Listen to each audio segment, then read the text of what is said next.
Terkuak gaji Pratama Arhan setelah disebut miskin oleh teman Marcella. Tiap bulan dapat puluhan juta. Setelah viral disebut miskin oleh teman Marcella Aprilia, gaji Pratama Arhan kini ramai dikuliti.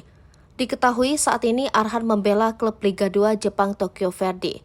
Menurut laporan media Jepang, Nensu.net, Arhan menerima gaji antara 4-5 juta yen per musim saat membela Tokyo Verdy.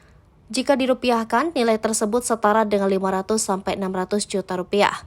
Artinya, Arhan menerima gaji sebesar 41 juta rupiah di setiap bulannya. Dan saat ini, Arhan tengah gencar dirumorkan bakal hijrah ke Korea Selatan. Arhan dirumorkan akan menepi ke Suwon FC yang merupakan klub Liga 1 Korea Selatan. Kabar itu bermula dari berita yang dirilis media Korea Selatan, Sport Kosan. Menariknya, gaji Arhan bisa naik jika ia merumput di Liga Negara asal Sintayong itu. Dikutip dari Korean Times, gaji rata-rata pemain di kasta tertinggi sepak bola Korea Selatan mencapai 282,1 juta won atau setara dengan 3,2 miliar rupiah per musim. Besaran tersebut tentu lebih banyak jika dibandingkan dengan gaji yang Arhan peroleh di Tokyo Verdy. Lebih lanjut, pendapatan Arhan jelas tak hanya berasal dari sepak bola, mempunyai pengikut sebanyak 6 juta di Instagram, Arhan pastinya mempunyai tarif iklan atau endorse yang fantastis.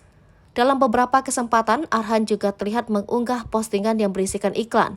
Tentu hal tersebut semakin menambah pundi-pundi rupiah pesepak bola yang kini telah menikah dengan Aziza Salsa itu.